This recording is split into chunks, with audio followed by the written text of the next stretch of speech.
Welcome back to the Roof a Rough Sleeper channel, where we explore the deep roots of shelter, sanctuary, and compassion through stories, both ancient and new. Today, we travel back over 3,000 years to a dark time in Israel's history when even a traveler could no longer find safe shelter in a town square. What happened then speaks loudly to the world we live in now. In the days of Judges, even before Israel had kings, there was no central leadership. The Bible tells us everyone did what was right in his own eyes. Judges 21, verse 25.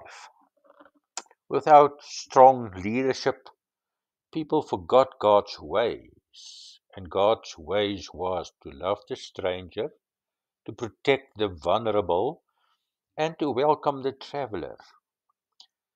Society started to break down.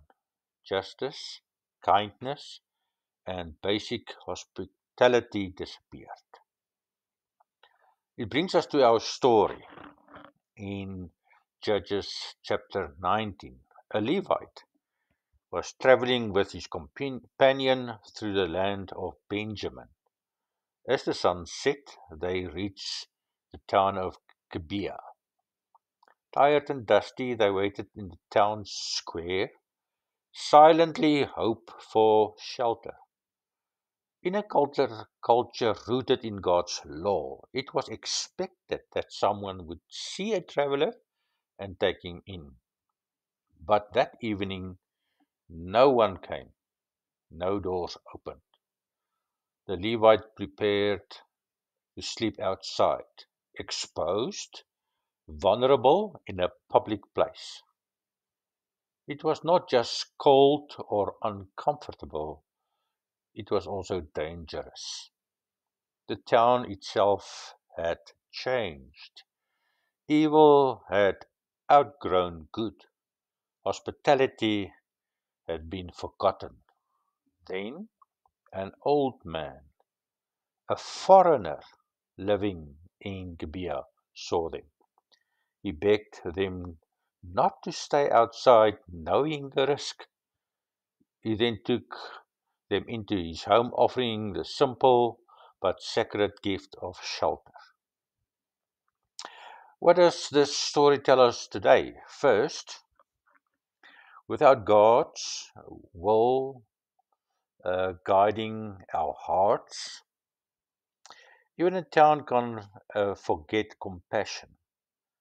When people stop listening to the call to protect the vulnerable, chaos replaces community.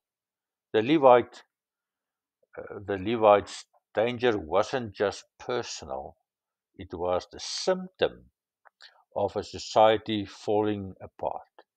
The old man in the story reminds us, even in a broken place, even when everyone else turns away, one person listening to God's heart can make all the difference. He did not have much. He was a foreigner himself, but he remembered the ways of mercy. He opened his home and changed the course of that night. Today, too many people still find themselves sleeping out in the open, alone, exposed, forgotten. At the Roof a Rough Sleeper, we are here to be like that old man, listening to God's call to shelter the wanderer, to create a space where safety and dignity can live again. The world may forget, systems may fail, but you and I, we are called to remember. Because one act of shelter, one open door, one hand of kindness can still change a life. Thank you for being part of this journey. And let's keep building places of refuge, one heart at a time. See you next time.